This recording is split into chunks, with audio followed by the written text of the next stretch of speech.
John and Mary Donaldson in Franklin County lived and settled.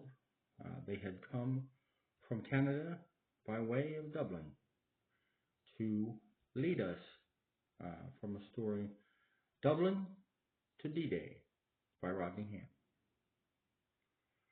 The House of Burgesses is where you could have found John Donaldson in the early years, 1770 through 1779, and creating what we would call government, really, for Franklin County, Virginia, before moving on to the Watauga Rivers in North Carolina, and leaving behind a legacy called Washington Iron Furnace, as he did.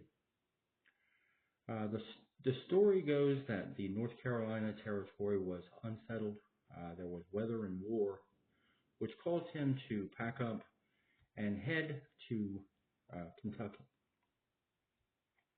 He moved to Kentucky in 1779, and they began a project which was Fort Nashville. And the project was to civilize it, sort of make it a town, which they did, and then they founded it and called it Nashville, Tennessee.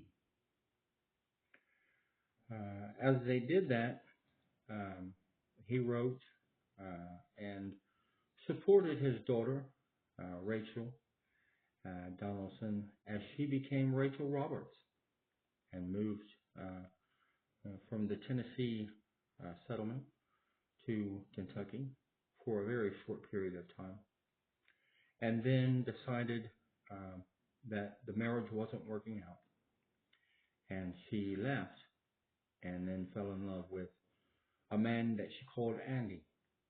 Most called him Old Hickory for his will and his heart, because he was a man that was determined. He was on a mission, as a nation would find out. Rachel Stockley had 11 children during their time in Virginia. The 10th was Rachel Jackson, the woman who fell in love with Andy. Rachel Jackson was born Rachel Donaldson in 1767, before their travels to Kentucky and Tennessee. John Donaldson, her father, after all his contributions in Kentucky and in Nashville, Tennessee, Virginia, and so on, was shot and killed, sadly, in 1785. And he was honored that yet another Tennessee town was named in his name, Donelson, Tennessee, to honor all the contributions that he had, including the support of Rachel and Andrew Jackson. Andrew Jackson went on, as we all know, in 1812 and formed the Tennessee militia, full of soldiers, slaves, Indians, and believers in his idealism for the South. They traveled down unexpectedly in a large mass and took the Battle of New Orleans to its end. The British sneakily sent the Navy thinking that they could get it back, but Donaldson and his band of Southerns held them off, making him one of the most famous of all the war generals in the South as he came back to Tennessee. When he arrived there, he started a project called the Hemitage House and was called by the president to go to Florida and to see if the Spanish could be persuaded to join these United States of America. The stories were legendary from the time he left. After a few weeks, he had 3 soldiers start to pack up, and they told him that they weren't going. They were wanting to go back home. And he told them that he was giving them an order as their general. They disobeyed it, and he shot and killed those 3 soldiers. There were no more questions asked. When he gave an order, that was final. They traveled on into the panhandle and the swamps, searching for answers as to why it was unsettled, sitting there in the south. And he found one of the answers, which was the right-hand man to the King of England, selling guns, trying to build momentum for some kind of revolt, possibly the English trying to start to divide the Spanish from the Native Americans. But he was having none of it. So he had the king's friend arrested along with the other 3 soldiers that he was with. They were taken to court, and he left. As he did, he began to fight another battle, and someone brought word to him that the judge back in, I believe it was Tallahassee, was going to let the king's right-hand man go. And he stopped the war, turned around, and went back. He sat in on the trial of this man, and when the judge said, "We're going to dismiss all the charges," General Jackson said, "No, we're not." Now, of course, there was fears, because we had just got out of war with England, and this was the king's friend, his confidant, if you will. But Jackson had the foresight to understand that there was one shot at this to unify the South the way that he seen it. And he wasn't going to allow the English to get involved and ruin it. So he dismissed the judge, found the man guilty, and shot him. He left. As he went back to his battle, that of course was still simmering, he found a newfound respect in the state of Florida. As he traveled all throughout southern Florida and ended up building boats to head through the Keys to Cuba, when he was stopped by President Monroe. He was asked to come back, and he went to Tennessee and finished what he could on the house, the Hemitage House, that he had been building for the love of his life, Rachel Donaldson. And there was a movement in the South, and he became the head of it. It was called the Democratic Party. It was a party of disenchantment, really, from the Whigs and other political parties. They asked him to become their voice in Washington and run for president. He said, of course, because that's what leaders do. Unfortunately, poor Rachel had been waiting in the wings while he served his country for all this time, withering away.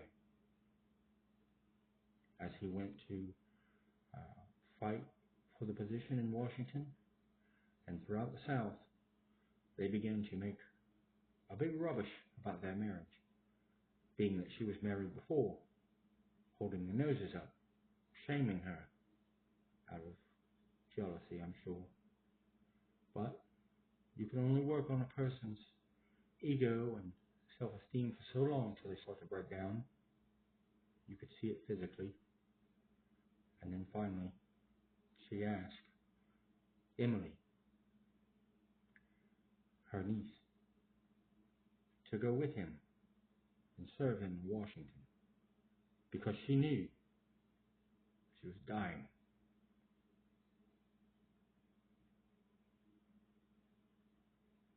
When she died, they said President Jackson could be heard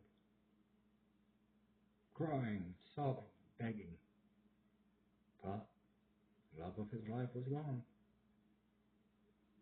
And yet, the greatest task ever asked of him laid in front of him. To be president. And Rachel had already paved the way by asking the perfect First Lady, her niece, Emily. It was a tumultuous presidency as things were changing in America. With all this unification, he addressed the banks first, the way that we were taking care of the money, which became sort of an issue later as far as taxation and financial representation for all the states, no matter what the season. All the while, Emily supporting him. Until one day they got into a bit of a bicker about some of his appointed positions. You can only guess why. And after an argument, no one's really sure who asked who to leave, but Emily left and went back to the Hermitage. And Sarah Yorkie took over, completing the trifecta for my Donelson family. 3 first ladies and one hell of a president.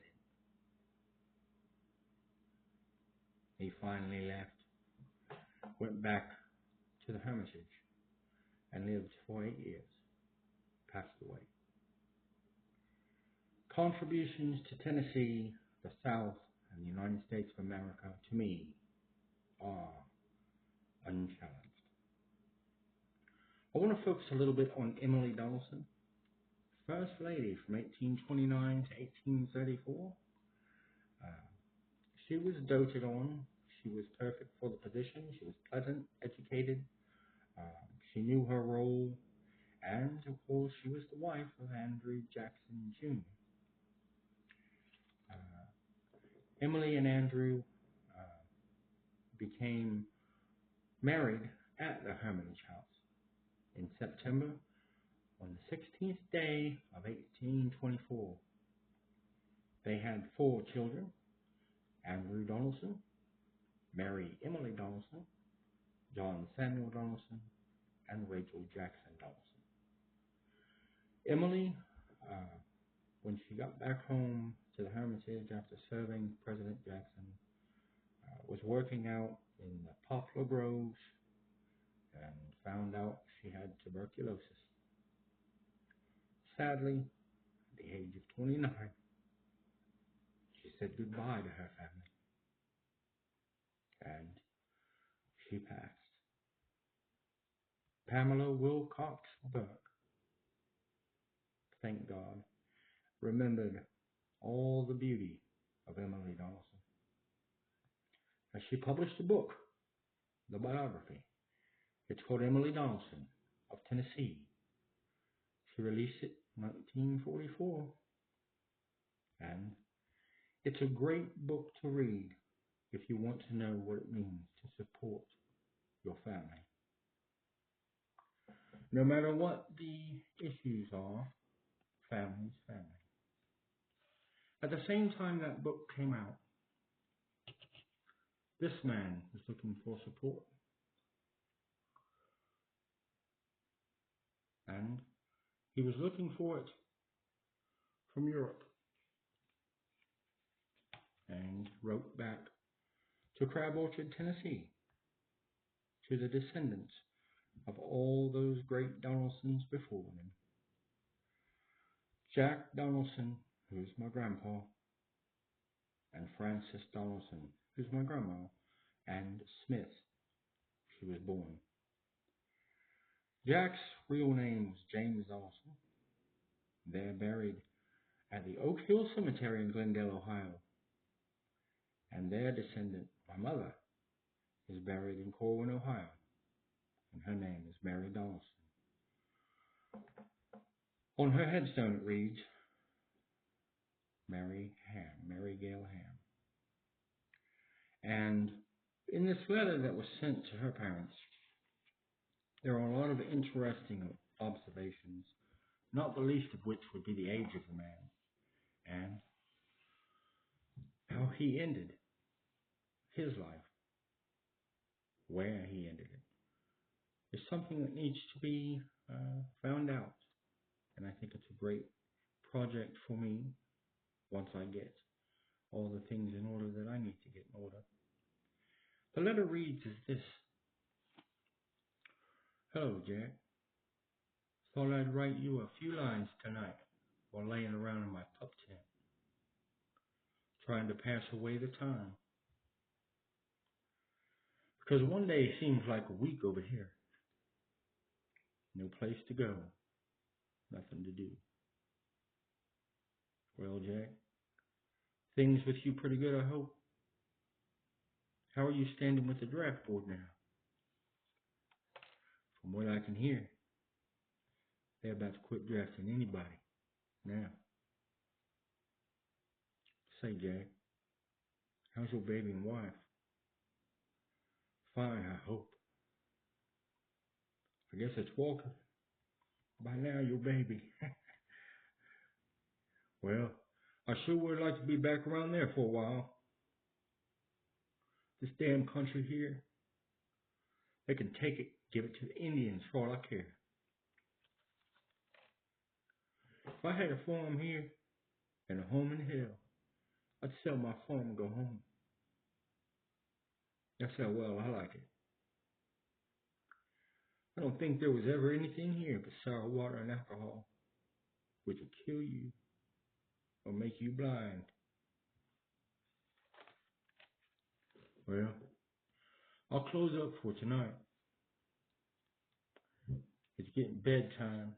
Just any place on the ground, that's my bed. See you soon, a friend, Roy E. Smith. P.S. I don't guess you can read this.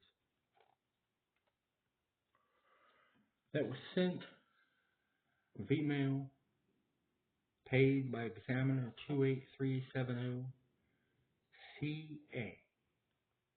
It looks like there's a censor stamped directions about addressing and writing small. The numbers on it are ACM 24883333, Private Roy E. Smith. Casualty Company, 337 Infantry, APO 85. Care of Postmaster, New York, New York, May the 2nd, 1944. It's a hell of a story, these Donaldsons. And if you knew my mom, she reflected all of it. I think it's a great thing to have family mementos. And when I get the picture of my papa, Jack, who the letter was written to, I'll post it. One of the great things about it is he looks just like my brother Billy Ham.